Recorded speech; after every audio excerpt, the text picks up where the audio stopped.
pays sur la face de la terre. Le Seigneur attire à la gloire de son nom. Des hommes et des femmes notre foi révoltés. Mais aujourd'hui encore, comment ne pas le louer? La bonté du maître. Oh oui, louez les dieux. Louez l'Éternel, car il est bon. Pour tant de merveilles, pour tant de faveurs, pour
péché. Bénis ton papa. Il est content. Merci pour ta présence. Merci Seigneur. Merci parce que tu es là. Que ton nom soit loué. Que ton nom soit élevé. Que ton nom soit glorifié. Oh, merci Jésus. Merci mon roi. Merci mon roi. Sois béni et soyez là jamais. Amen. Oh, je vous salue tous dans le précieux nom de notre Seigneur Jésus-Christ. Amen. Il n'y a point de Dieu comme lui. Il est l'incomparable. Il est l'inégalable. L'insondable. C'est lui le Seigneur Jésus-Christ. Tout a été créé par lui et pour lui. Amen. Oh, merci Jésus. Est-ce que nous pouvons l'acclamer pour lui dire merci pour sa présence? Que ton nom soit élevé, Seigneur. Oh, merci. Il est là déjà.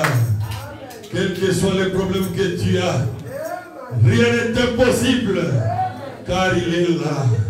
Le mari capable. Lui, il est capable. Moi, je peux échouer, mais lui ne peut pas échouer. Amen. Ah, et comme il est là, nous nous levons directement pour la lecture de la parole. Nous prenons Hébreux 11, à partir du verset 23, jusqu'au verset 29.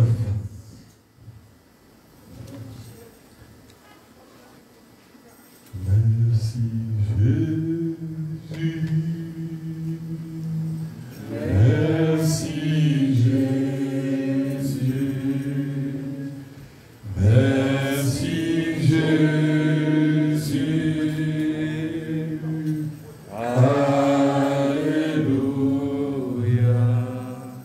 Nous lisons au nom du Seigneur. C'est par la foi que Moïse, à sa naissance, fut caché pendant 3 mois par ses parents, parce qu'ils virent que l'enfant était beau et qu'ils ne craignirent pas l'ordre du roi. C'est par la foi que Moïse, devenu grand, refusa d'être appelé fils de la fille de Pharaon, aima mieux être maltraité avec le peuple que d'avoir un temps la jouissance du péché. Regardons le bon nombre de Christ comme une richesse plus grande que les trésors de l'Égypte, car il avait les yeux fixés sur la rémunération. C'est par la foi qu'il quitta l'Égypte sans être effrayé de la colère du roi, car il se montra ferme comme voyant celui qui est invisible. C'est par la foi qu'il fit la Pâque et l'aspersion du sang, afin que l'exterminateur ne touchât pas au premier-né des Israélites. C'est par la foi qu'ils traversèrent la mer Rouge comme un lieu sec, tandis que les Égyptiens qui en firent la tentative furent engloutis. Dieu, notre Père Céleste, qui sommes-nous, Seigneur, pour être comptés parmi les privilégiés de ce matin, Seigneur. Amen. Merci, Seigneur Jésus, pour ta présence au milieu de nos pères. Amen. Je ne veux pas beaucoup parler, Seigneur. Je te demande une seule chose, Seigneur, de nous écarter tous du chemin maintenant. Amen.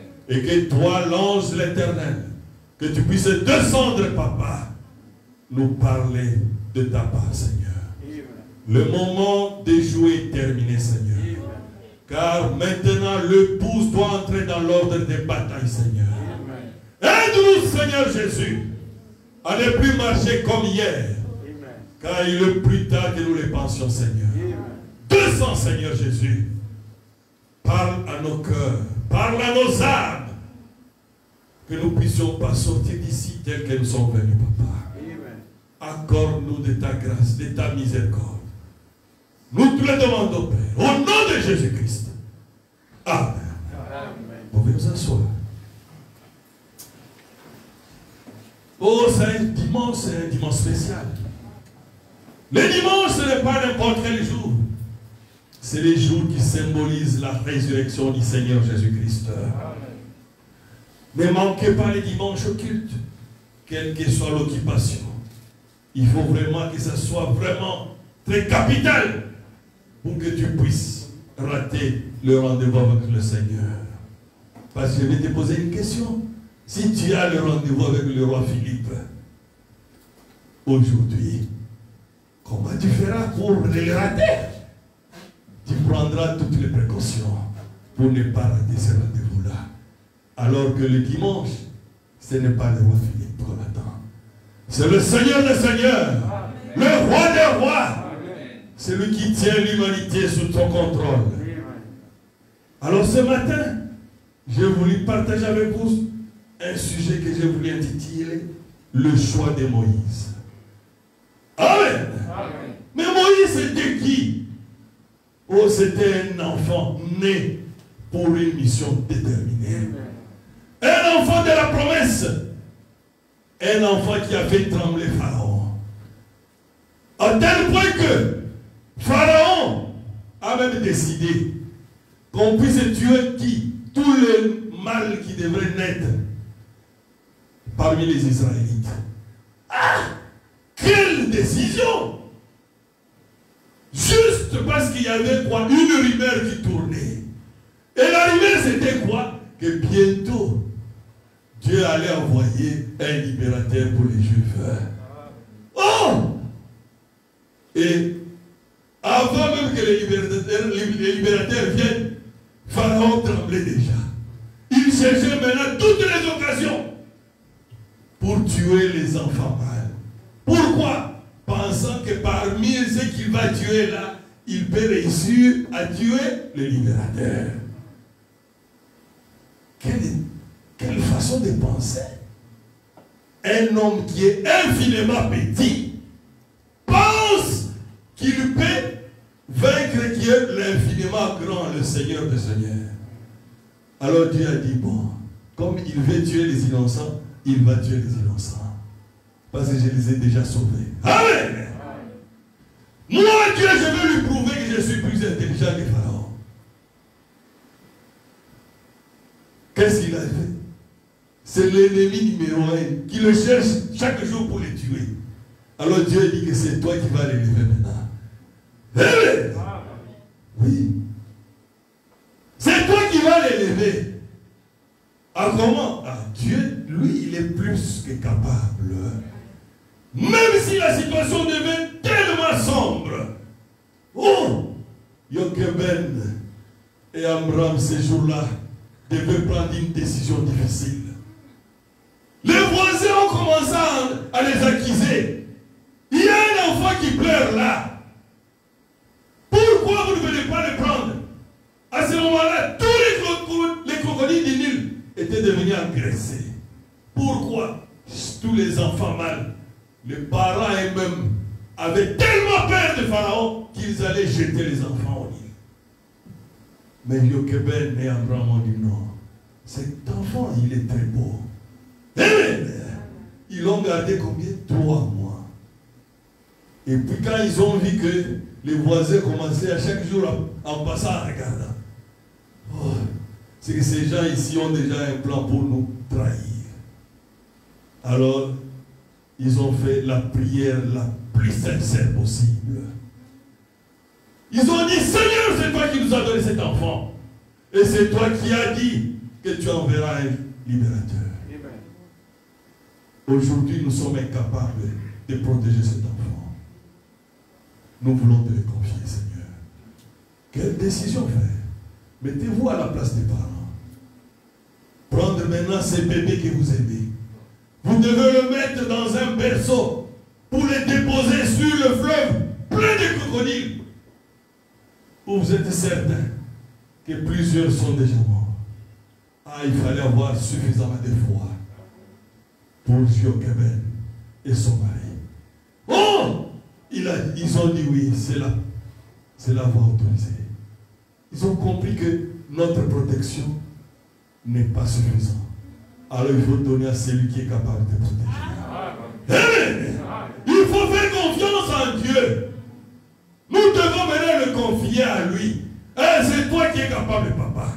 Nous te le donnons maintenant. Ce que ça va venir, ce n'est plus notre problème. Et ils sont allés déposer les paniers. Où? Là où il y a les crocodiles.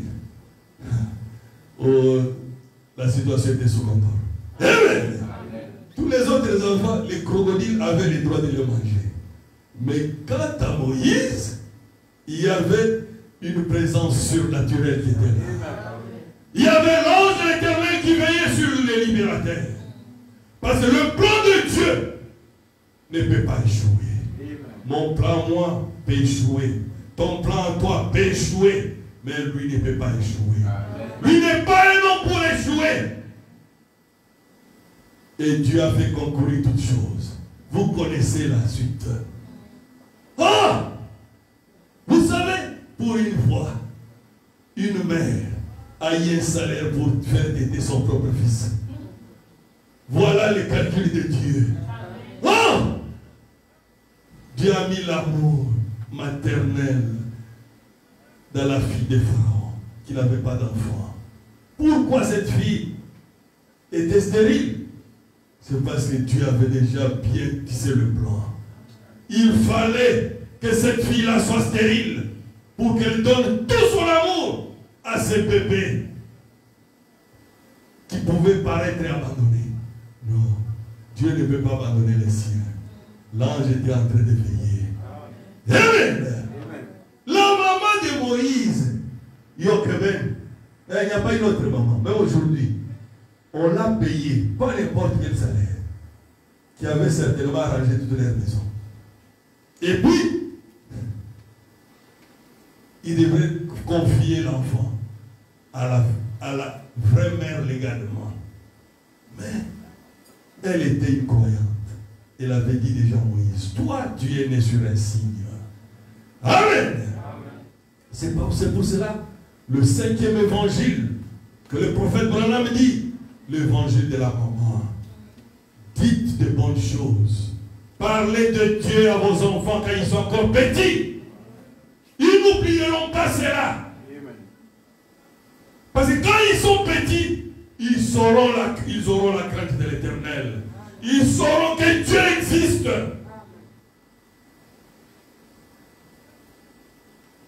Et c'est ce qui a fait que Moïse un jour, quand il regardait sur la fenêtre, dans le palais là-bas, oh, il a vu comment son peuple est en train de souffrir.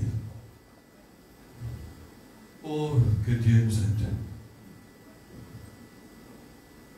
Des fois, là où nous voyons les dangers, ce n'est pas les dangers pour Dieu. Dieu peut faire que de ces dangers-là, que ta protection puisse venir de là. Amen. Amen. Est-ce qu'on peut lire Exode 2, 9 à 10? La fille de Pharaon dit, emporte cet enfant à l'aide-les-moi. Je te donnerai ton salaire. Ce n'est pas moi, c'est écrit dans la Bible. Et la femme prit l'enfant et l'allaita. Quand il eut grandi, elle l'amena à la fille de Pharaon et fit pour elle comme un fils. Elle lui donna le nom de Moïse, car, dit-elle, je l'ai retiré des eaux. Alors, qui était Moïse? Un homme que Dieu a prédestiné à être libérateur. Il était le meilleur de la cour. Il était le plus intelligent, le plus honnête, le plus guerrier, un bon soldat.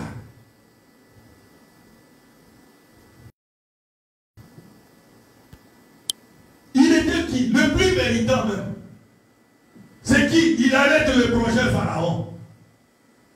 Parce que quand le pharaon regardait son fils et son neveu, il penchait sur son neveu. Parce qu'aucune mission Moïse n'échouait à aucune mission que le pharaon lui donnait. Pourquoi? Il est un envoyé de Dieu. Dieu prédisposait toutes choses pour que Moïse puisse avoir la victoire. Et le cœur du pharaon voulait que Moïse devienne le prochain pharaon. Alors Moïse était devant un choix. C'est pour cela que j'ai pris ce thème, le choix de Moïse. C'était un choix terrible, frère. Il dit, je reste au palais, c'est moi qui serai le prochain pharaon. Mais mon cœur me dit que eux sont vraiment dans la vérité. Amen. Je les aime tellement. Je sens que c'est là, ma place est là. Alors Moïse a fait quoi? Il a quitté le palais. Il s'est faufilé parmi ses frères. Il s'est habillé pauvrement comme tout le monde. Et il est allé goûter ce qu'il goûtait chaque jour. Le fouet des Égyptiens. Fabriquer les briques avec la paille. Comment? Pourquoi? C'est exactement ce que le Seigneur a fait. Il a quitté le trône. Il a abandonné sa royauté pour devenir un homme. Pour vivre Ésaïe 53. Un homme abandonné. Un homme délaissé. Un homme qu'on ne pouvait même pas regarder. Qui ne pouvait attirer les regards de qui que ce soit.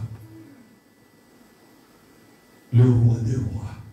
Pourquoi? Pour te gagner toi. Pour te gagner toi. Pour me gagner moi.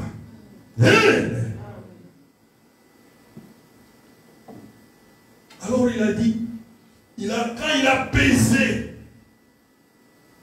être le roi d'Égypte, ce n'est pas l'Égypte d'aujourd'hui des Arabes. Non.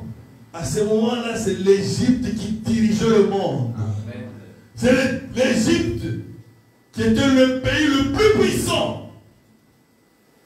Et tout était en ordre que lui devienne le prochain pharaon. Oh! Mais lui, il a dit non. Ma mère m'avait dit que je suis né libérateur. Amen. Amen. Alors, comme ils pouvaient aussi penser, laissons les choses faire. Je serai bientôt roi. Et je vais libérer. Je vais dire à Israël de partir. Non. On n'aide pas Dieu. Dieu n'aide. Tu ne peux pas aider Dieu. Dieu a son plan. Parce qu'il avait dit, moi-même je descendrai.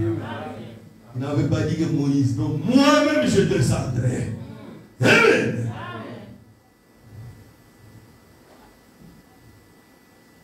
Cependant, là, quand il était dans la peau des Israélites, que cette situation est arrivée. Ce n'est pas quand il était sur le char du prince. Non. Moïse a tué l'Égyptien quand il était dans la peau d'un Israélite. Quand il était dans la boue là-bas. Quand il a vu, oh, cet Égyptien fouetté, maltraité durement son frère. Oh, son cœur a lâché. Il a suivi cet Égyptien-là pour montrer qu'il était un puissant guerrier. En quelques minutes, il a tué cet Égyptien-là. Et il l'a caché dans le sable. C'était un vrai général. Amen. Et c'est là même, quand il a donné des conseils, maintenant aux deux Israélites qui se battaient, pourquoi vous êtes un même peuple? Vous dites que vous êtes des chrétiens, mais chaque jour tu parles contre l'autre. Tu penses que tu es plus que l'autre. Moïse dit, mais vous êtes un même peuple. Vous êtes les enfants de la promesse. Pourquoi vous vous battez? Qui t'a établi juge parmi nous? Tu veux me tuer comme tu avais tué l'Égyptien hier? Alors il a compris, c'est que le problème ici est déjà connu. ce qui a fait que Moïse a fui. Oh! Et le roi Pharaon avait pleuré comme jamais. Parce qu'il voyait en Moïse le futur Pharaon. Le puissant Pharaon. L'Égypte allait encore être plus béni qu'à son niveau à lui. Mais Dieu a son plan. Amen. Le choix de Moïse, c'était le choix de l'amour de Dieu. Sans égoïsme. Oh! Sans égoïsme. Parce qu'il typifiait Christ. Il a dit, oh, mais si je reste là, je ne crois pas que c'est ce que Dieu veut. Dieu veut que je sois avec eux. Amen.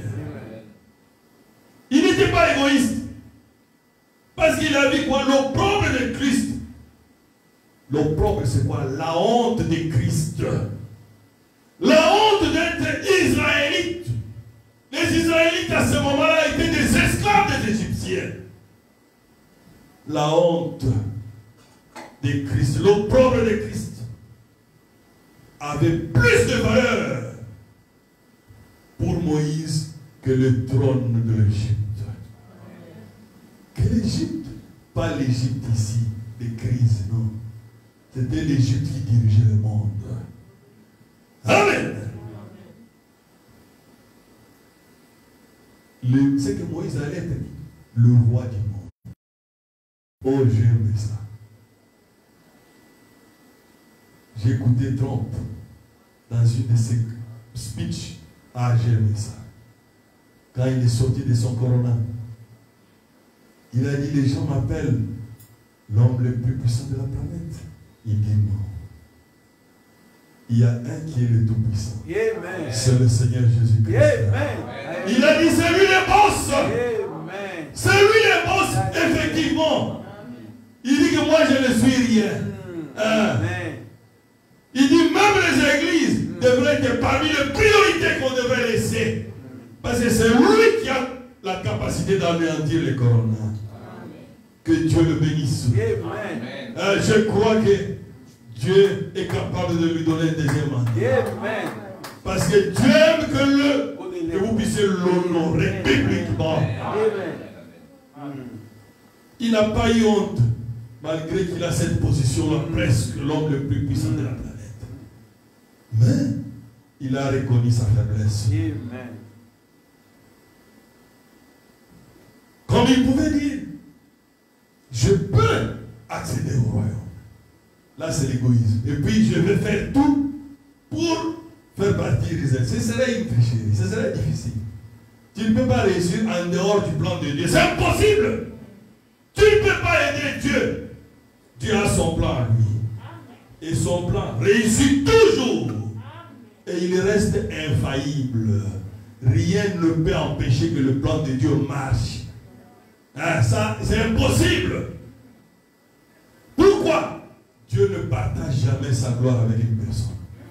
Même comment, aussi longtemps que tu penses être capable de réussir sur un point donné, Dieu ne viendra pas pour t'aider.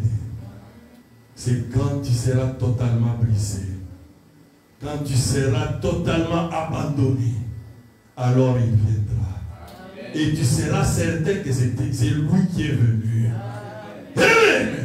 C'est ça notre Dieu. Est-ce qu'on peut l'acclamer?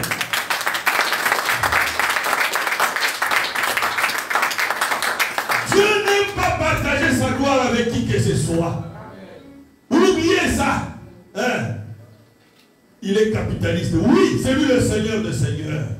Et il n'y a pas de démocratie au ciel. C'est lui qui commande. Parce que tout a été créé par lui. Nous sommes l'expression de sa pensée. Amen. Aujourd'hui, mon frère, aujourd'hui, ma soeur, si tu étais à la place de Moïse, que choisirais-tu? Que choisirais-tu, mon frère? Ah, toi de garder la réponse. Il y a eu aussi un jeune homme qui a été devant le choix. C'est qui le jeune homme riche? Ça est dans la Bible. Le jeune homme riche, lui, ce n'est pas le royaume du monde, le roi des rois, non. Le roi, le tout-puissant du monde, non, qu'il avait, non. Il avait quelques fermes. Quelques fermes seulement. Peut-être quelques chevaux. Parce que Jésus marchait à pied. Et lui est venu en carrosse là. Et il a dit à Jésus, qu'est-ce que je dois faire pour hériter le royaume de Dieu? Amen. Ah, le Seigneur lui a regardé. Oh, quelle question! Il dit, Seigneur, moi j'ai obéi la parole depuis l'école de dimanche. J'ai grandi avec la parole. Mais je sens en moi que je n'ai pas encore la vie éternelle. C'est ce qu'il avait dit à Jésus. Et Jésus l'a regardé lui. Il dit vrai. Et Jésus, la Bible dit, Jésus l'aima. Parce qu'il disait la vérité. Amen. Il était un garçon modèle. Il n'avait pas eu une vie difficile ou une vie de femme, une vie de débauche. Il était un garçon modèle. Mais quand le Seigneur l'a regardé, il a vu sa faiblesse. Parce que tu ne peux pas être devant Jésus, le grand médecin, le Dieu Tout-Puissant, ne pas connaître ce que tu es. Il lui a dit, je vois ta faiblesse. Tu veux avoir la vie éternelle? Va. Vends toute ta richesse. Il n'a pas dit amène-moi ça. Non. Distribue aux pauvres. Et puis toi la personne, suis-moi. Amen. Ah, quelle ordonnance! Le prophète dit qu'il avait que quelques fermes. Mais regardez quel choix il a fait. La Bible dit qu'il était attristé par cette proposition. Mais Moïse, lui, ce n'était pas quelques fermes qu'il allait hériter. Il allait être le roi du monde. Il allait être le prochain pharaon. Mais quand il a refusé l'ordonnance du Seigneur Jésus-Christ, il a traversé la ligne de démarcation. C'était fini pour lui. Le choix de Moïse avait les yeux sur le futur, au-delà de la rémunération de Dieu. Pas de cette terre. Moïse a vu que je peux être plus riche du monde, mais ça ne me servira pas plus que d'être dans le royaume de Dieu. Amen. Je voudrais qu'on lise ça.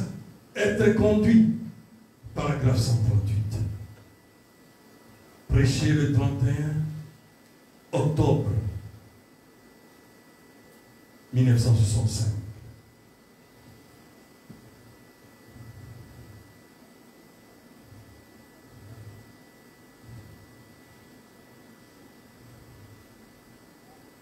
Oh, que Dieu nous aide. Le choix est très important. Amen. Tu es obligé et tu seras obligé un jour de le faire. Sinon, ça ne sert à rien. Paragraphe 138. Maintenant, combien d'entre nous veulent vraiment suivre Jésus? Et vous vous dites, eh bien, quand je serai assez grand et assez vieux pour faire mon choix, et pour faire ce que, peu m'importe combien j'ai d'argent, combien je suis pauvre. Ah oui. Ah, écoutez, peu m'importe combien j'ai d'argent. Ah, même si tu as des millions.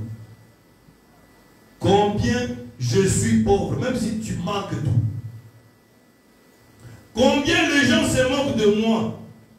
Et tout le reste, moi je vais suivre Jésus. Je veux faire le choix de Moïse. Non celui du jeune homme riche. Combien veulent faire cela? Ici même, maintenant, vous voulez vraiment le faire? Ça c'est le prophète qui pose la question. Est-ce que vous voulez vraiment le faire? Amen. Nous voulons vraiment faire le choix de Moïse. Parce que c'est le vrai choix. Le choix de la vie éternelle.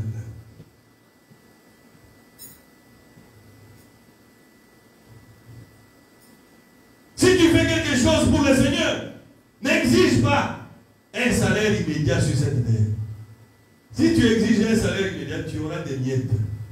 Lorsque Dieu te récompense à son temps, tu seras complet. Amen. Tu verras que ça sera plus meilleur. Car Dieu ne reste jamais avec une dette de quelqu'un. Impossible. Comment lui qui est le Tout-Puissant, qui détient tout, qui a créé tout, peut rester avec la dette de toi, un petit individu là?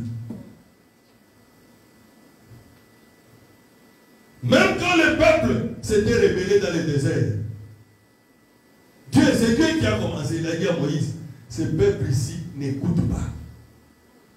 Écarte-toi, je vais carrément les tuer, je vais créer un autre peuple. Mais qu'est-ce que Moïse a dit à Dieu? Avant de les tuer, commence d'abord par me tuer moi. Amen. Amen. Par effacer mon nom dans ton livre de vie. Alors tu pourras maintenant tuer ce peuple. Là, Moïse s'est jeté dans la brèche stupéfié en Christ. Amen. Quand la colère de Dieu fait tomber sur toi, c'est Christ qui vient. Il dit, ce mois, j'ai payé pour eux. Amen. Amen. Oh! La Bible dit que Moïse a donné même un conseil à Dieu. C'est écrit, non? Il dit, mais Dieu, tu veux les tuer. Mais partout où nous sommes passés là, qu'est-ce qu'ils vont penser? Que tu étais incapable de les amener à Canaan. Et Dieu a écouté les conseils de Moïse. Là, il est en train de jouer le jeu de parent rédempteur. Amen.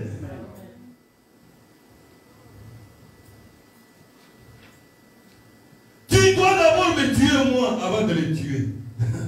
Ah, c'était difficile pour Dieu. Il dit, tu dois effacer même mon nom dans le livre de vie. C'est pour cela. Si tu es dans l'économie de Dieu, tu ne pourras pas échapper à ça. Pourquoi? Parce que tu viens de la pensée de Dieu. Tu fais partie de la divinité. Tu es un petit Dieu sur la terre. Amen. Dieu a besoin de toi pour qu'il soit complet. Amen. Amen. C'est Moïse jouant le rôle de Christ. Souvent, l'homme est plus préoccupé par le présent.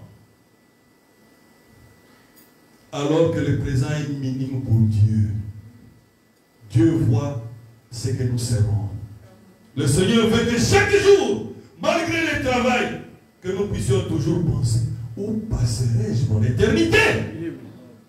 Nous travaillons parce que nous sommes encore dans le monde des temps, mon frère. Mais quand l'enlèvement aura lieu, on n'aura plus besoin de travailler au ciel. Nous serons dans le palais. On va manger. On va boire. On sera dans la joie éternelle. On n'aura pas de maladie là-bas. Il n'y aura pas de soucis là-bas. Notre comportement aujourd'hui détermine notre destination éternelle. Quand Moïse a pesé la royauté dans un pays de temps et la royauté dans un pays éternel, Moïse a compris que le choix est clair. Malgré il y a un peu de souffrance, je préfère l'opprobre de Christ. Parce que là, c'est la joie éternelle. D'autres préfèrent quoi? La royauté terrestre, le succès éphémère, les richesses de ces petits temps ici, qui fait que beaucoup de bandits viennent la nuit chercher même à vous tuer pour vous arracher votre propre argent, pour enfin finir en enfer. Nous avons besoin aussi de faire un choix aussi ce matin. Un choix comme Moïse. Ou bien comme ce jeune homme riche-là. Est-ce qu'on peut lire Marc 10, 17 à 24? Vous allez voir ce que nous avons parlé là, du choix des jeunes hommes riches. Comme Jésus se mettait en chemin, un homme accouru se jetant à genoux devant lui. Bon maître, lui demanda-t-il, que dois-je faire pour hériter la vie éternelle? Jésus lui répondit, pourquoi m'appelles-tu bon? Il n'y a de bon que Dieu seul. Tu connais les commandements. Tu ne commettras point d'adultère. Tu ne tueras point, tu ne déroberas point. Et tu ne diras point de faux témoignages. Tu ne feras tort à personne. Honore ton père et ta mère. Et il lui répondit, maître, j'ai observé toutes ces choses de la lettre tue. C'est l'esprit qui vivifie.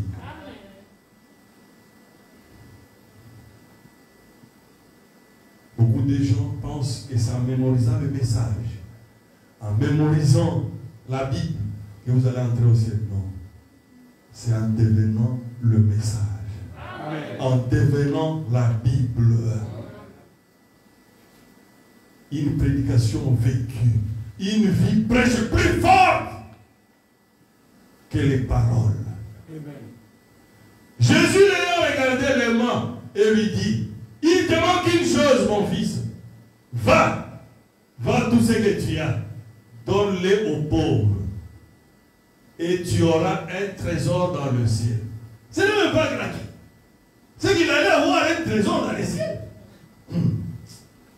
Puis viens, suis-moi. Mais affligé de cette parole.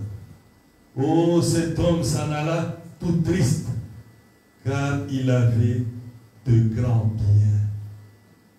De grands biens. Jésus regarda autour de lui et dit à ses disciples qu'il sera difficile à ceux qui ont des richesses d'entrer dans le royaume de Dieu. Et les disciples furent étonnés de ce que Jésus parlait ainsi. Et reprenant, il leur dit, mes enfants, qu'il est difficile à ceux qui... Je voulais qu'on lise ça ensemble. Il est difficile d'entrer dans le royaume de Dieu. Ceux qui se confient. Ce n'est pas ta richesse qui va te faire entrer. Ou ta pauvreté qui va te faire entrer. Oh, parce que je suis pauvre, je dois entrer. C'est faux. C'est quand tu confies ton âme à Dieu. Amen. Ceux qui se confient dans la richesse, c'est que tout son espoir, c'est de la richesse. À tel point que l'argent est devenu comme un Dieu pour nous. C'est pour cela que le Seigneur avait dit, Jésus avait dit, vous devez choisir entre le Dieu qu'on appelle maman, l'argent, et le Seigneur Jésus-Christ. Amen. Il est facile à un chameau de passer par les trous d'une aiguille qu'à un riche d'entrer dans le royaume de Dieu. Les disciples furent encore plus étonnés et ils se dirent les uns les autres, et qui peut être sauvé? Jésus les regarda et dit, cela est impossible aux hommes, mais non à Dieu. Amen. Car tout est possible à Dieu. Amen. Oh! Il est merveilleux. C'est le jeune homme riche. Il a traversé la ligne de démarcation. C'est vrai, oui. Nous allons lire ça maintenant. C'est dans Luc 16. C'est le même jeune homme riche qui avait rejeté Jésus. Le prophète dit que quand il a regardé Jésus, Jésus n'avait même pas un anneau. Il devrait même emprunter les jours là qu'il devrait entrer triomphalement à Jérusalem.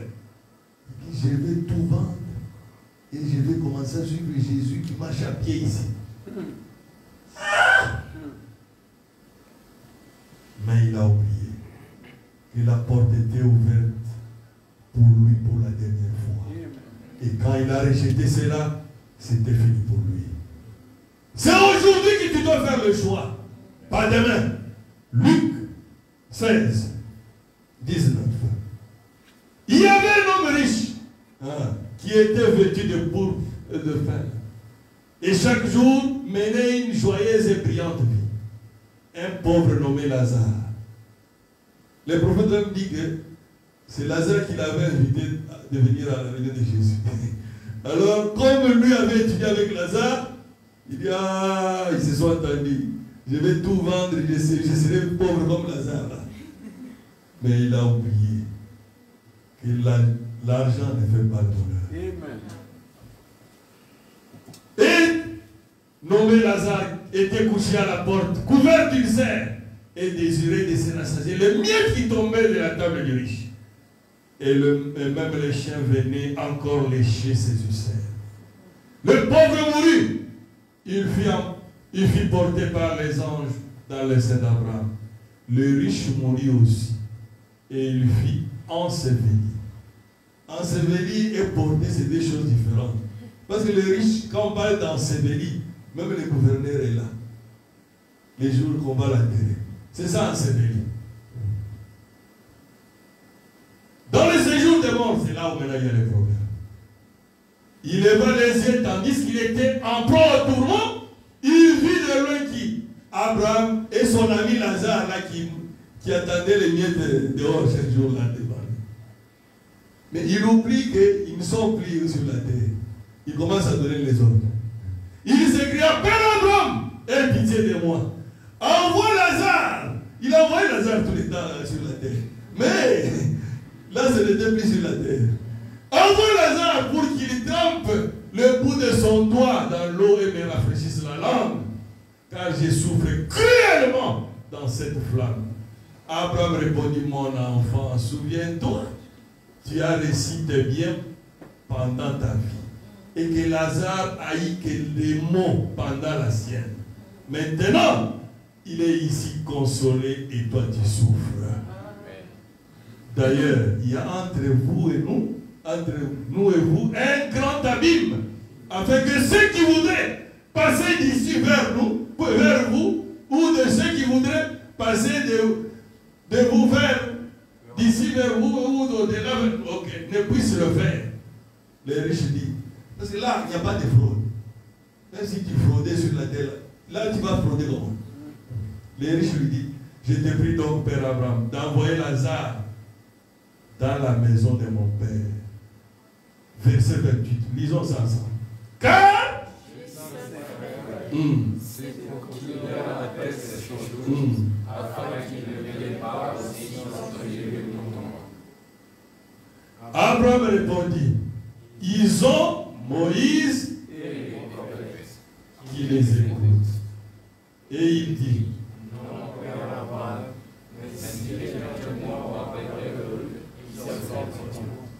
Et Abraham lui dit, s'ils n'écoutent pas Moïse et les prophètes, ils ne se laisseront pas persuader comme quelqu'un des morts ressusciterait.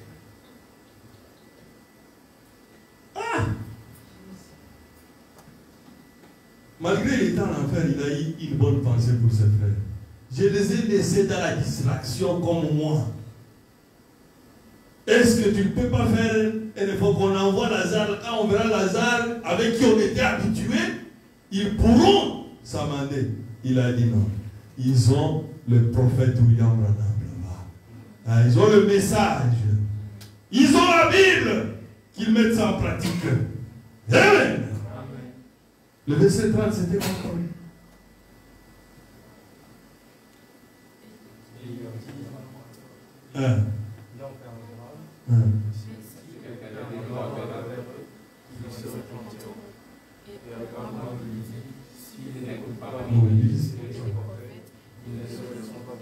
Exactement. Personne ne peut pas les croire. L'autre avait mal choisi. Il avait choisi quoi? La richesse de ce monde. Quand Jésus lui a dit, il a pesé d'aliments. Je suis déjà habitué. Je roule dans ma voiture, bien là. Je mange quand je veux. Lazare, là, c'est moi qui dois manger, et puis je jette, il se dispute avec mes chiens là-bas. Et puis moi, je vais devenir pauvre, je commence à suivre Jésus ici. C'était le dernier appel qu'il avait eu. Et c'était fini pour lui. Tu ne peux pas te repentir de l'autre côté. Le choix, c'est aujourd'hui.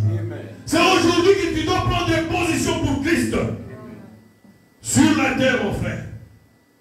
Parce que la Bible nous dit, les choix aussi ses conséquences à partir de la terre et aussi après la terre. La Bible dit, les souffrances du temps présent ne seraient comparables à la gloire à venir. Moi je crois que c'est la souffrance qui a voilé que tout le monde ne vient pas choisir Jésus. Amen. Parce que Dieu, des fois, voile un peu pour que beaucoup ne voient pas. Vous connaissez le mystère de la repentance, n'est-ce pas? Il dit, je ne peux pas tout leur dire, sinon ils vont se repentir et je serai obligé de les sauver. Amen. Dieu sauve ses enfants. Alors ne regardez pas la souffrance. Ça fait partie de notre formation. Amen. Tu peux, pour que tu aies la gloire à venir, il y a aussi un prix que tu dois avoir aussi à payer. Un peu de souffrance sur cette terre. Quelle est la souffrance de la terre qu'on peut avoir? Un peu de calomnie, de moquerie. Quand tout le monde vole, quand tout le monde boit l'alcool, quand tout le monde festoie, quand tout le monde fait les débauches, toi tu dis que tu es un fils de Dieu. Amen. Tu es une fille de Dieu. Amen. Tu ne peux pas te mêler à eux. Ils commencent à se moquer de toi. Oh, toi tu as sauté. Oui, moi j'ai sauté l'enfer. Amen. Amen. Amen. Les privations, les sacrifices, les pardons, les souffrances avant d'aller au ciel. Le choix du monde d'aujourd'hui a aussi ses conséquences. Oui, quand tu choisis le monde d'aujourd'hui, tu as le plaisir, tu as l'ambiance, tu as l'idolâtrie, tu as les débauches, mais à la fin, tu vas finir à l'enfer. Le bon choix, c'est le choix de Moïse. Un choix. Pas un choix de la facilité. Non. Devenir chrétien, ce n'est pas un choix de la facilité. C'est le jour que tu reçois le baptême du Saint-Esprit. Que Dieu te revêtit maintenant l'armure d'un soldat chrétien. Amen. Avant, quand tu étais un pied dedans, un pied dehors, le diable ne s'occupait pas de toi. Mais quand le jour que tu auras le baptême du Saint-Esprit dans ton âme, le diable se réveille et dit, oh! Pourquoi? Parce que tu deviens un danger pour lui. Un fils de Dieu rempli du Saint-Esprit, c'est le tourment pour le diable en permanence. Parce que ce que le diable a peur, c'est qu'il redoute, c'est une prière prononcée par une vie consacrée. Amen. C'est ce qui le déstabilise. Sinon tout le monde crie au nom de Jésus dehors. Mais tout le monde n'a pas le même résultat. Pour déboulonner le diable, tu dois avoir la connexion avec l'Éternel.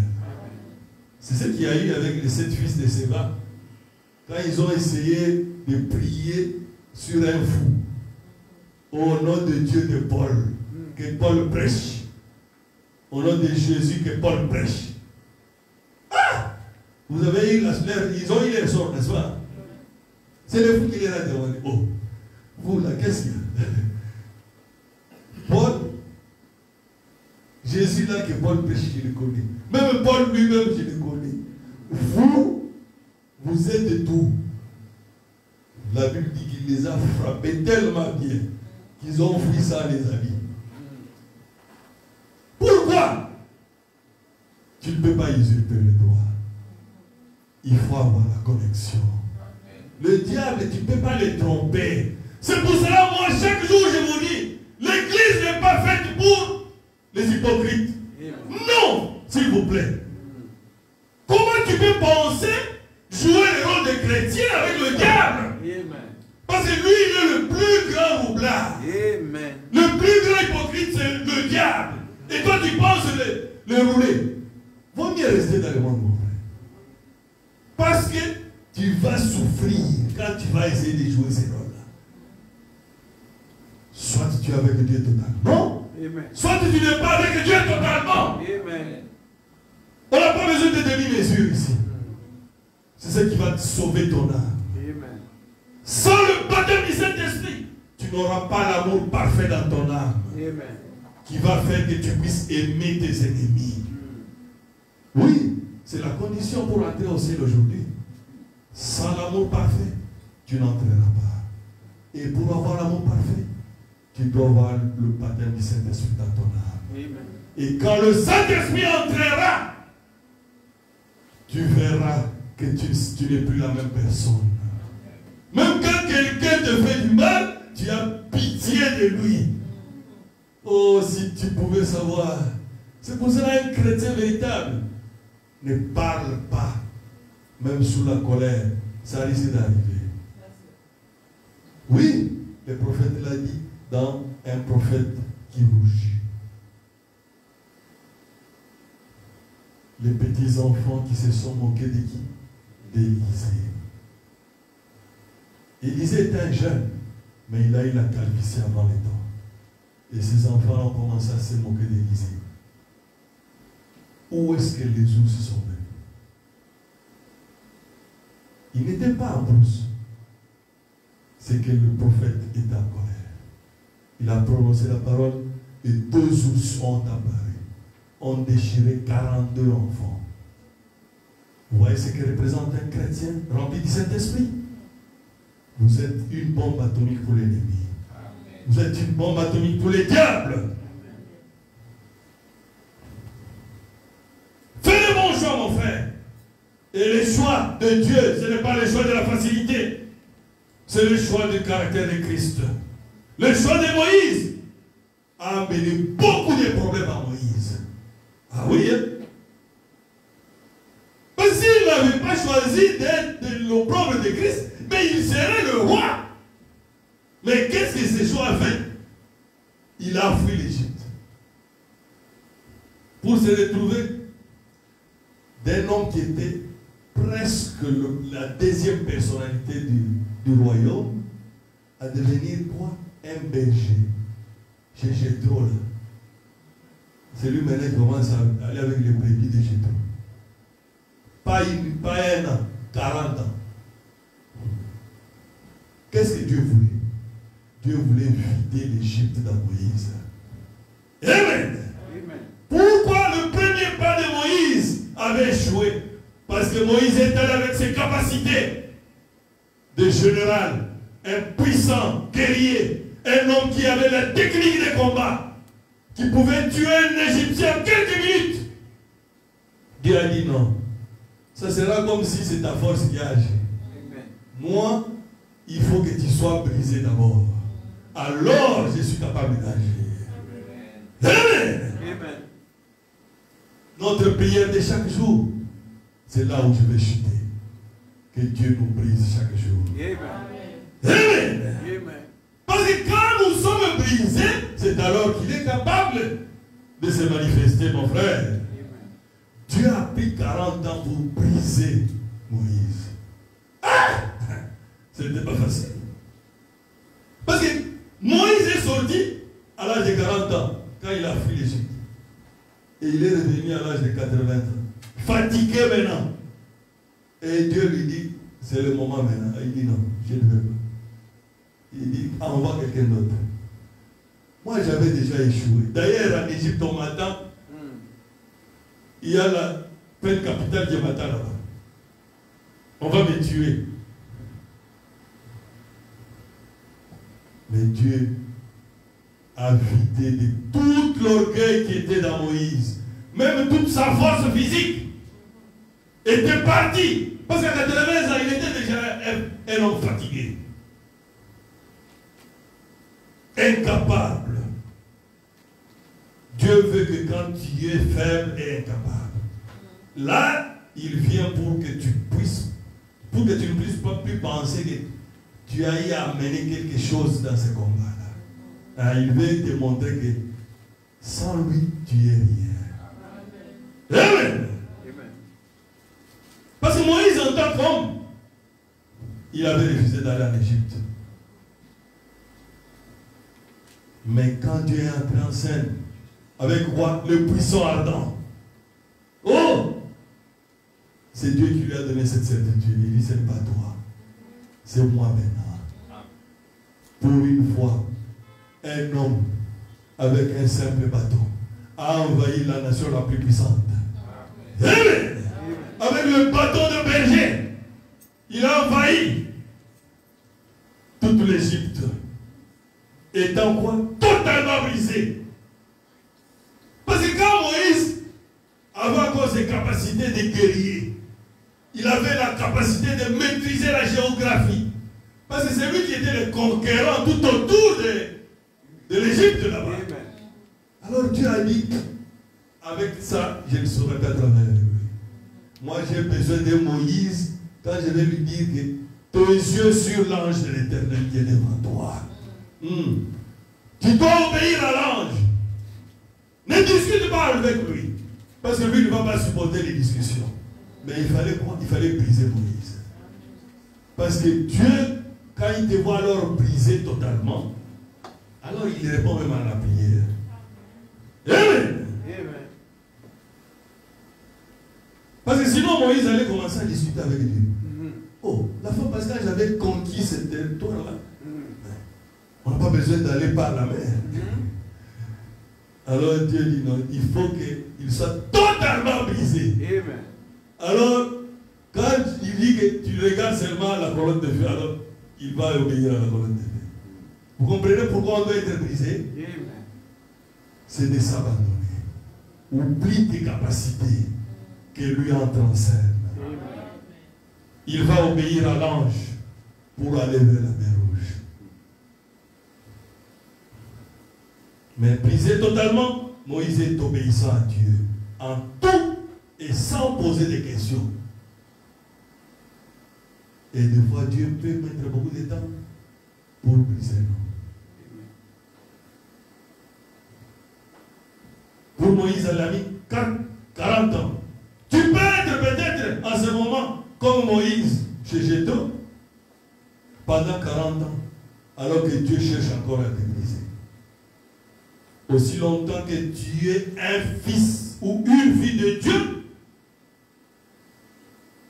nous devons savoir que tu ne peux pas être plus têtu que Dieu. Amen. Ah, ça vous devez savoir. Tu ne seras jamais plus têtu que Dieu. Dieu a toutes les formules pour t'amener à gloire. Quand Moïse a refusé, Dieu même s'est fâché. Il dit, moi maintenant je te fais Dieu pour Aaron et pour Pharaon. Tu vas parler à Aaron et Aaron va parler à ta place comme prophète. Tu ne peux pas être plus têtu que Dieu. Non, non, s'il vous plaît. Il sait comment briser un homme. Pour enlever quoi? Le moi. Le moi là qui te fait penser que tu es plus que l'autre là. Il a besoin d'enlever cela qui t'empêche de voir l'avancement de la durée. Il prendra tout le temps qu'il faut. Parce qu'il a dit, je n'ai perdu aucun. Sauf le fils de la perdition.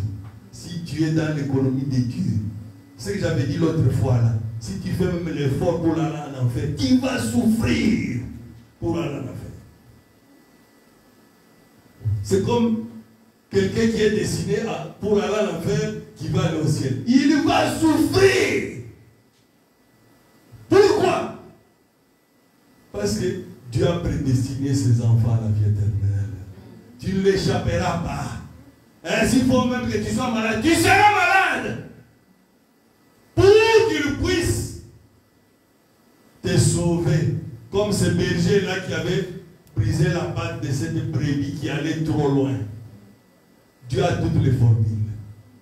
Amen. Tu ne seras pas plus têtu que Dieu. Il est plus fort que toi. Tu ne l'échapperas pas. Il veut enlever le moi seulement. Le moi qui t'empêche d'avancer avec lui. Le moi qui est tout autour de toi. Qui continue à garder l'orgueil en toi, pensant que tu es plus que l'autre.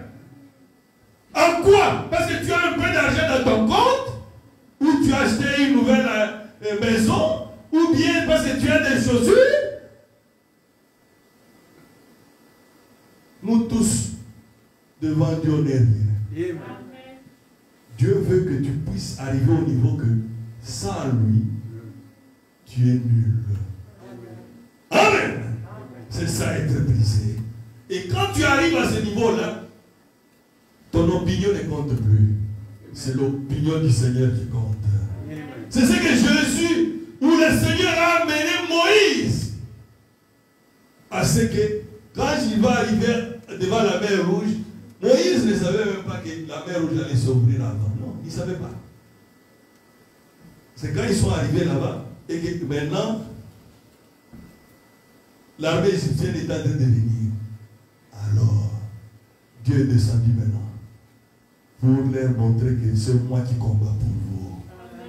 D'abord, il s'est interposé entre Israël et les Égyptiens.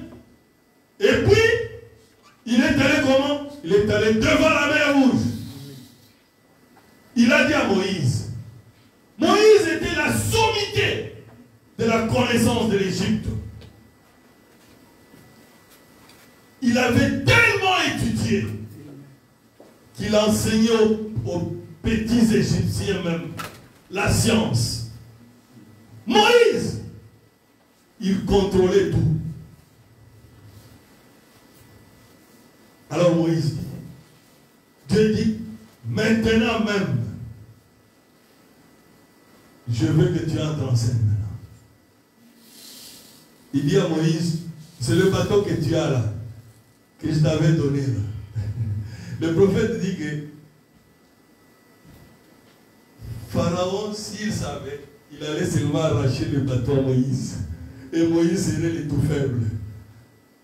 Pourquoi? C'est le bateau qui représentait Christ avec Moïse. Amen. Amen. Il a dit, mets maintenant ton bateau sur la mer. Moïse brisé était obligé d'obéir. Amen. Il n'avait pas besoin de poser la question, comment ça va se faire? Non, non. Dieu a besoin que tu puisses lui faire confiance. Amen. Comment il le fera, ce n'est pas ton problème. Il a dit, mets seulement les bâtons, tu verras. Alors vous allez comprendre après pourquoi je vous ai amené sur ce chemin. Parce que Dieu voulait régler les problèmes en une fois. Hein? Parce que Israël n'avait ni armée, ni organisation. C'était seulement un peuple là. Il faut voir comment Moïse a souffert. Avec les tatans corés à bien. Tout le monde obéissait. Alors Dieu a dit, si je les laisse comme ça, l'armée ici finira par les tuer tous.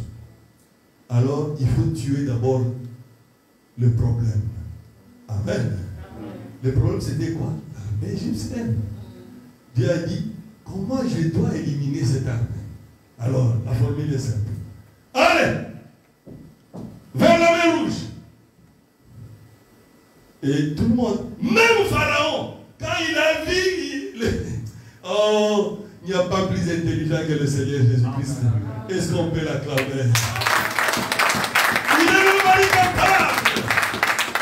Il est l'époux de nos âmes. Il contrôle toute la situation. Rien ne peut lui échapper. Même Pharaon a dit, oh, leur Dieu n'est pas intelligent. Il ne connaît pas qu'ici, voilà l'endroit où je vais les achever. Oh! Quelle pensée! Oh, Dieu est en train d'y venir, c'est bon. Vous verrez la chose qui va se passer ici. Et puis la mer s'ouvre. Vous connaissez l'histoire.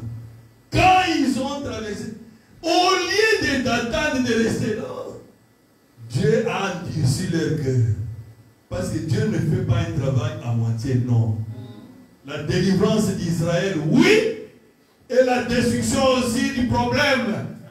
Ah, il fallait aussi détruire l'armée égyptienne pour qu'ils ne puissent pas contourner la mer et continuer encore à les attaquer. C'est ça le Seigneur Jésus-Christ. Et il a fait. Il a endurci leur cœur. C'est là maintenant quand ils sont entrés, quand ils ont vu Moïse, quand le dernier Israélite a franchi, quand ils ont vu seulement le bâton soulevé, ah! La mer commence à revenir. Et ils disent, demi-tour, tôt, là, c'était tard. Et c'est là que Dieu a dit qu'il est descendu, il a commencé à enlever les roues des chars des Égyptiens.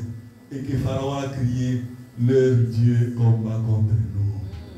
Mais pourquoi tu les poursuis? Ce sont des enfants de Dieu. C'est pour cela, ne cherche pas à te venger. Laisse que Dieu puisse prendre les dessus sur eux. Un chrétien ne se venge pas. Un chrétien n'a pas d'ennemi. Et que quelqu'un d'autre se considère qu'il est ton ennemi. Mais toi ne le considères pas comme ton ennemi. Et toi aime-le. Parce que c'est ton amour qui va te protéger contre ces attaques. Amen. Amen.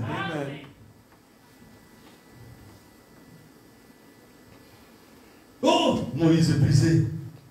Ils sont arrivés où? Dans le désert. Oh, dans le désert, c'était compliqué. Le prophète dit quoi? Il donnerait tout l'or qu'ils avaient pris là pour avoir un seul verre d'eau. Tellement il faisait ça. Alors Dieu a dit à Moïse, va maintenant sur le rocher, la frappe et l'eau va sortir. Qui peut comprendre ça? Personne. Parce que le rocher, c'est le plus sec des secs dans le désert. Mais pas pour Dieu. Les lois là, c'est Dieu qui les a mises. C'est lui le créateur. De l'invisible, il est capable de le faire. Même qui? Dieu a écouté la prière de qui? d'Agar. Mais Dieu n'a pas dit qu'il a écouté la prière d'Agar. Il a dit qu'il a écouté le cri de l'enfant. Amen. Amen. Pourquoi? Parce qu'Ismaël avait le sang d'Abraham. Et Dieu voyait Abraham derrière Ismaël. La Bible dit qu'elle est allée, elle a abandonné l'enfant, elle est allée prier, pleurer. Elle a commencé à se rappeler. Oh, Abraham souvent priait comme ça. Souvent, elle était tellement poussée à bout. Souvent, nous jouons encore. C'est parce qu'on n'est pas encore poussé à bout. Amen. Quand on est poussé à bout, le prophète dit, si l'endroit où l'homme est plus poussé à bout, c'est devant la mort. Quand on te braque seulement un revolver, on te dit de te repentir. Tu vas te repentir des péchés que tu t'es repenti il y a 10 ans. Tu vas encore te repentir ça deuxième fois, plusieurs fois. Pourquoi? Tu as peur de la mort. Tu deviens le plus sincère possible.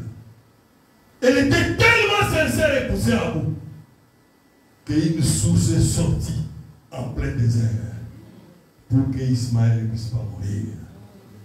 Pourquoi? Dieu ne vient que quand tu es brisé. Quand tu sens que tu ne peux plus, il a dit qu'il ne pourra pas t'amener une preuve qui surpasse ta foi. Oui, ça c'est vrai.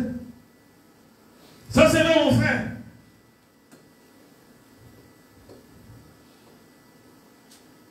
Je vais lire encore le prophète. Dans le respect. Ici c'est quoi? C'est quand Myriam, une prophétesse, et qui est son frère qui était souverain sacrificateur, les numéros 1 de l'église. Ils ont décidé de critiquer Moïse. Que Moïse s'est marié à une Éthiopienne. Alors écoutez la réaction de Dieu. C'est Dieu qui leur a parlé et Dieu est mort. Et là, on a dit, Dieu dit que ce n'est pas le choix de... Même Séphora, ce n'était pas le choix de Moïse. C'était le choix de Dieu. Le respect prêché le 15 octobre 1961.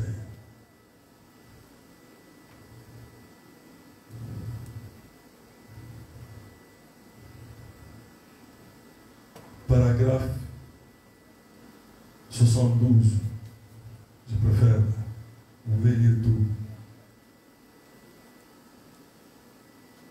Et nous voyons qu'un jour, même Marie, une prophétesse, et Aaron, le souverain sacrificateur, se moquèrent de la femme de Moïse. Parce qu'elle était éthiopienne. Ils pensaient, n'y avait-il pas assez de femmes à marier dans notre propre groupe, sans avoir besoin d'aller là-bas et d'épouser cette femme-là. Ce n'était pas le choix de Moïse. C'était le choix de Dieu pour Moïse. Séphora, c'était le choix de Dieu pour Moïse. Et lorsqu'il se moquait, cela mit Dieu tellement en colère qu'il frappa de lèpre Marie, la prophétesse, la sœur même de Moïse. Que pensez-vous de cela? Elle, une prophétesse. Mais qu'avait-elle fait? Elle s'est moquée et montrait ainsi de l'irrévérence pour le messager de Dieu, le messager de l'alliance de ce temps-là. Elle manquait de respect, ainsi qu'Aaron, le souverain sacrificateur, le porte-parole de Moïse. Là en bas, Dieu a dit à Moïse, appelle-les. Parce que Aaron est venu intercéder pour sa soeur. C'est qu'un jour, il se retrouve là. Moïse ne savait même pas. Quand je lis, c'est là où j'ai compris que Moïse ne savait pas. Et eux se sont moqués de Séphora. On critiquait comme les belles-sœurs ont l'habitude de le faire. Ici, Dieu dit qu'il s'est mis Dieu en colère. Et Aaron est venu plaider pour sa soeur. Moïse, tu ne laisseras pas mourir ta grande soeur. C'est celle qui l'avait amenée même chez la fille de Pharaon. C'est Myriam. Moïse est allé maintenant intercéder pour sa soeur pour qu'elle ne meure pas. C'est là que Dieu lui dira, appelle les deux maintenant. Il laisse l'idée plus seulement, alors il dit seulement demander que Moïse prie pour Myriam. Alors quand il est allé prier, c'est là qu'il dit non, c'est moi qui ai frappé. Il y a d'autres gens, des fois ils m'appellent, prie pour moi, je sens moi, je dois devoir parler avec toi. Ah, pourquoi? Oui, je dois parler avec toi. Je dois savoir pourquoi c'est arrivé. Et puis quand je comprends, alors je te dis, arrange ça, après on prie, puis ça part. Tu ne peux pas comme ça. Et il a prié. Dieu lui dit, appelle les deux. Ils savent ce qu'ils ont fait. C'est moi qui ai frappé Myriam. C'est là que Dieu leur dit, vous, je parle avec vous en songe. Pour que tu puisses être prophétesse, c'est que je te parle peut-être en songe, en vision. C'est différent avec Moïse, mon serviteur. Lui, c'est face à face que je lui parle. Pourquoi vous avez fait ça? Certainement, ils ont demandé pardon. Mais elle était sortie du camp. Dieu l'avait guéri, mais elle n'a plus vécu longtemps. Il faut le respect. Dieu exige le respect. Pourquoi? C'était le choix de Dieu. Et le prophète me dit pourquoi? Parce que Séphora, elle était la fille aînée de Jéthro. Jéthro avait 7 filles. Et cette fille-là était comme un garçon. Plus dur et très colérique. Moïse avait un défaut. Il était colérique. Et il avait aussi le bégaiement là. Vous voyez les gens qui bégayent, c'est fâche vite. C'est ce qui a fait même rater Moïse d'entrer en Canaan. C'était la colère. Quand le peuple a fait tellement de bruit, Dieu lui a dit, va parler au rocher. Pourquoi on ne peut pas frapper Christ 2 fois? Il a été frappé une fois à la croix de Golgotha. Mais sous colère, Moïse est venu. Au lieu de parler au rocher, il a frappé la 2e fois sur le rocher. Et l'eau est quand même sortie. Et le peuple a bu. Oh, mon frère!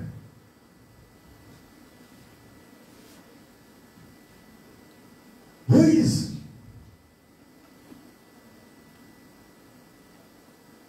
Dieu exige du respect. Et Séphora était qui? 2 fois colérique que Moïse. Alors Dieu voulait briser Moïse. C'est pour cela que Dieu avait donné à Moïse Séphora. Quand Moïse s'est fâché, ce Pharaon s'est fâché 2 fois. Alors Moïse était obligé de tempérer maintenant. Parce que c'est lui le chef. La preuve, il faut voir. Quand il devrait aller en Égypte, c'est ce Pharaon qui a circoncis les enfants. Ce n'était pas n'importe qui. Dieu a failli tuer Moïse. Pourquoi? Parce que Geshlom n'était pas encore circoncis. Et lui allait pour libérer Israël. Elle connaissait la loi. Et c'est elle qui a circoncis les enfants. C'est que ce n'était pas une femme ordinaire. Mais c'était le choix de Dieu. Amen. Moïse en tant qu'un homme, c'était difficile pour lui. Moïse est totalement brisé. Et quand tu n'es pas encore totalement brisé, Dieu te laisse d'abord battre l'air. Ah, c'est comme l'homme qui pensait, l'histoire que je raconte souvent là, un puissant nageur, il décide de traverser le fleuve Congo à la nage. Et c'est vrai, il nageait bien. Il avait déjà plusieurs fois traversé. Mais ce jour-là, il nage. Il arrive au milieu, il sent que la force est partie. Ah. Et quand la force part, il voit maintenant la mort venir. Heureusement pour lui, il était un chrétien. Il a demandé pardon à Dieu. Il a dit, pardonne-moi Seigneur, je pensais que j'étais un bon nageur. Maintenant je suis en train de mourir. Viens au secours de mon incrédulité. Amen. Il était tellement sincère parce qu'il était devant la mort aussi. Et Dieu a écouté sa prière. Quand Dieu a écouté la prière, et quand il a ouvert les yeux, il était directement à la rive. Quand il est sorti de l'eau, est-ce qu'il peut dire encore qu'il est un puissant nageur? Pourquoi? Parce que Dieu a prouvé que sans lui, il était déjà un homme mort. Amen. Et c'est là où Dieu a besoin d'amener chaque fils et fille de Dieu à être brisé de toute notre chair, de toutes nos pensées corrompues. Les pensées qui te disent que tu es plus que l'autre. Même dans la prière, pour que Dieu puisse écouter ta prière, il faut avoir un cœur brisé. Par les personnes qui pensent encore, moi je suis quelqu'un. Mais quelqu'un c'est quoi? Oh, je suis quelqu'un. Mais quelqu'un là c'est quoi? C'est toi?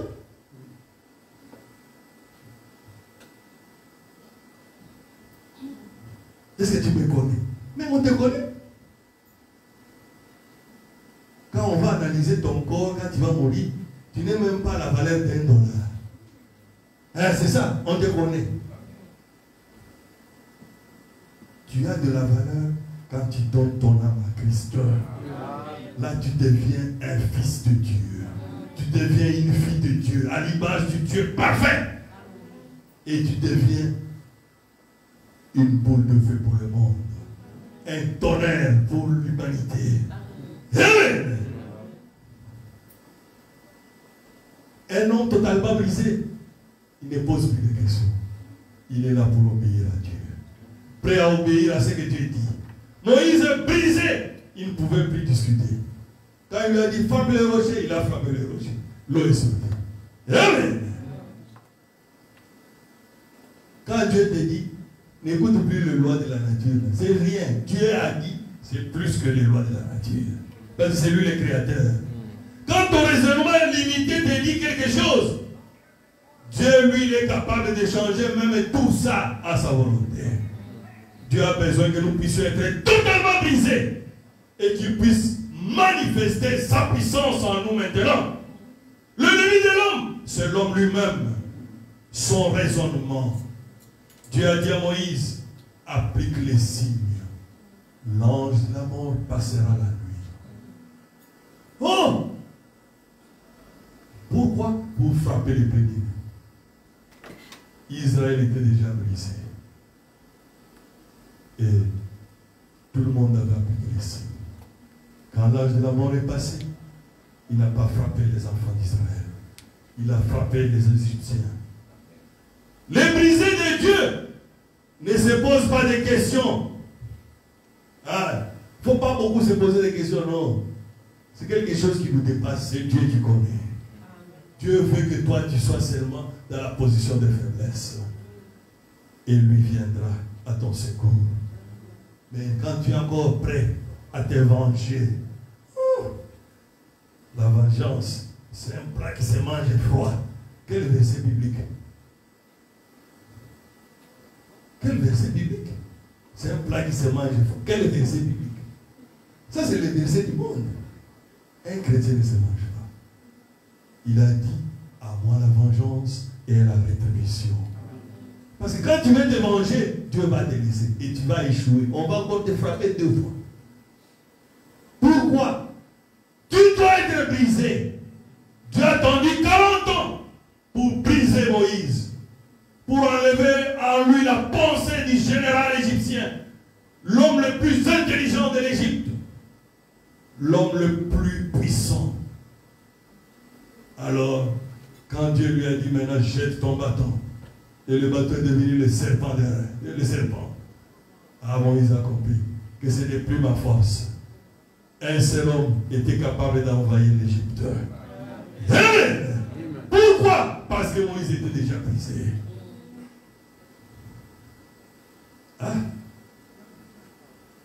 Tu ne seras pas plus têtu que Dieu. Il finira par te briser.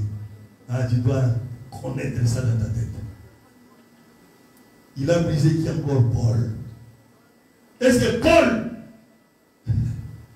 Paul n'avait même pas besoin de discuter? Ça, c'est un recrutement forcé sur la route.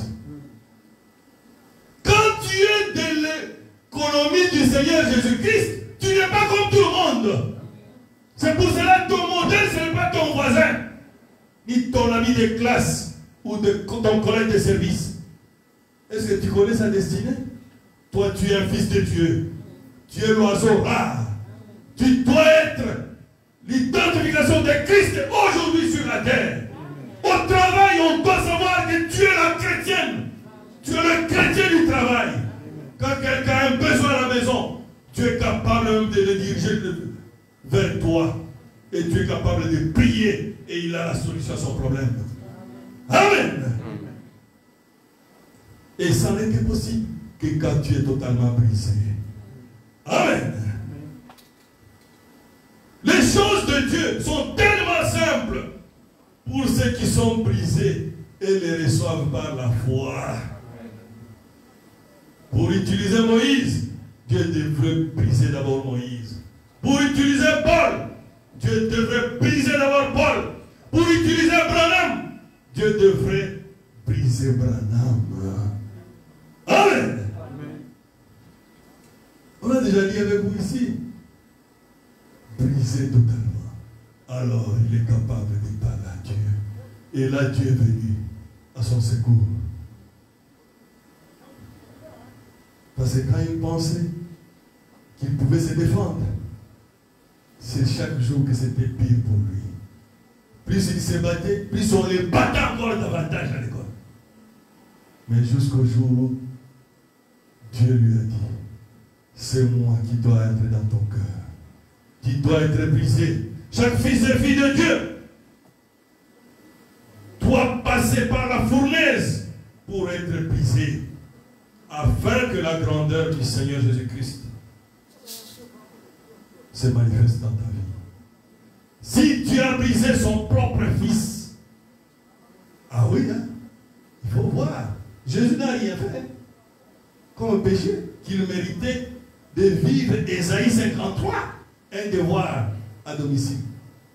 Comme on a dit que le dimanche prochain, on n'aura plus de culte à cause du corona. Mais lis Ésaïe 53, tu verras. Qu'est-ce qu'il a fait pour mériter ça? Dieu a voulu le briser comme un modèle pour toi, comme un modèle pour moi, pour jouer l'équipe gagne. Quand tu penses que tu peux te défendre, Dieu ne viendra pas. Et quand tu le laisses lui, la commande, il viendra à ton secours certainement. Si tu es dans son économie, Dieu va te briser, te dépouiller toutes tes pensées charnelles qui te fait penser que tu es plus que l'autre, jusqu'à ce que tu comprennes que rien, que tu n'es rien, si la main de Jésus te quitte. Amen. Si la main de Jésus te quitte, frère, nous sommes bien parce que Jésus veille sur nous. Tu ne sais pas comment les diables grincent les dents à tout moment pour chercher une occasion de te donner un coup fatal. Alors Dieu aussi nous voile un peu les yeux. Sinon on sera orgueilleux là sur la route. Des fois, il est obligé d'envoyer les anges en renfort pour te protéger toi. Amen. Quel que soit l'endroit. Aie confiance en Jésus. Que tu n'es pas n'importe qui. Tu es un fils de Dieu, créé à son image. Il a besoin que tu lui fasses confiance. Tu dois être brisé totalement. Brisé, c'est-à-dire te séparer de ton moi, de ta chair, de ton orgueil, qui te fait penser encore que tu es plus que l'autre. Tu n'es pas plus que l'autre. Celui qui a le Saint-Esprit voit que l'autre est plus que lui. Amen. C'est ça. Le Saint-Esprit dans l'homme produit quoi? Produit que l'autre est plus que toi. Parce que quand l'autre est plus que toi, il est capable de t'aimer. Amen. Mais quand toi tu penses que Dieu est plus que tout le monde, même dans le monde, voyez quelqu'un qui est orgueilleux là, s'il a un problème, qui va l'aider? Personne. Ah, lui pense qu'il est plus que tout. Personne ne peut l'aider. Même un petit problème pour lui. Mais quand tu penses que tout le monde est plus que toi, ou tout le monde a la joie de te soutenir. C'est ça la vie d'un chrétien. Ne cherche plus à combattre toi-même. Amen. Tu n'es rien si la main de Jésus quitte. Tu seras terrible. C'est pour cela que les gens disent, oh, tel est mort comme ça. Ne vous en faites pas. Dieu a dit, quand le Seigneur termine avec son Fils, la fournie de la mort, c'est rien. C'est pour cela que le diable descend comme une foudre, pensant se venger. Mais Dieu a terminé. Il est rentré tout calmement à la maison. Fondons notre espérance en Dieu, pas dans nos capacités. Ce sont nos capacités ou nos aptitudes qui nous corrompent de foi, qui nous disent que non, tu es plus que lui. Hein? Tu es plus que lui sur quoi? Peut-être que tu parles un bon français. Est-ce que c'est le français qui fait la vie? Non. Peut-être que lui est plus fort que toi dans un domaine que toi tu n'es pas fort. C'est quoi? C'est la loi de la complémentarité de Dieu. Parce que nous devons nous soutenir les uns les autres. Prier les uns les autres. Le choix de Moïse, c'est le choix de Dieu. Le choix de l'amour. Le choix de la vie éternelle. Le choix de l'opprobre de Christ, c'est le bon choix. Ce n'est pas le choix de la facilité, mais c'est le choix du caractère de Christ. Amen.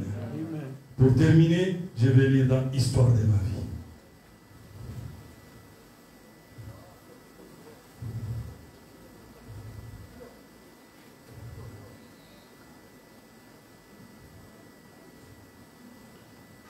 Vous savez ce dont l'Église a besoin aujourd'hui. Avant ça, je préfère lire d'abord l'âge de l'Église Laodicée. Et puis on va terminer par là. Ça se complète. Le choix lui appartient. Le choix. Ensuite, ceux qui sont choisis, nés de son esprit, seront formés pour être semblables à lui dans leur marche. Il le reprend avec patience. C'est Dieu nous reprend avec patience. Douceur et miséricorde. Il châtie de ses mains meurtries par les clous. Parfois, écoutez maintenant, parfois le potier doit prendre le vase qu'il est en train de former et le briser complètement pour pouvoir remodeler exactement comme il le veut. Amen. Amen. Mais ce n'est pas amour que le potier le fait. Ce n'est pas pour nous faire souffrir, c'est pour nous montrer son amour. Amen. Amen. Par amour. C'est cela son amour. Son amour n'existe pas et ne peut pas exister autrement qu'en nous formant. C'est comme un bon parent. Tu aimes tellement ton enfant que tu le laisses jouer sur les boulevards. Est-ce que tu es responsable? Non. C'est que tu ne l'aimes pas réellement ton enfant. Celui qui aime son enfant, le vite le danger.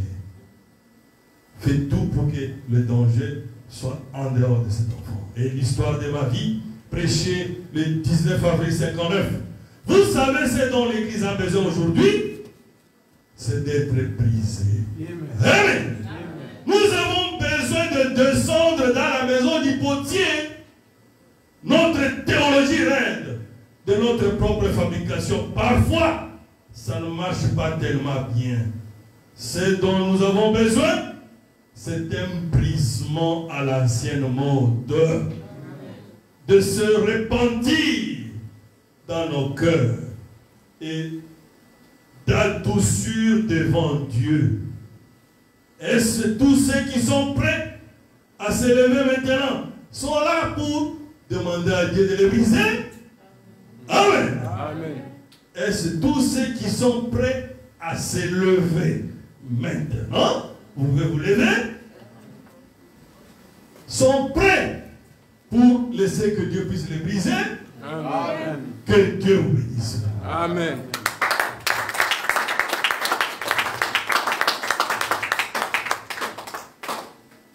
Conduis-moi, Seigneur. Oh Jésus, conduis-moi. Oh, conduis-moi, Seigneur.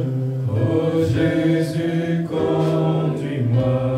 Chaque jour, chaque nuit, par la force du Saint.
Que tu puisses devenir un véritable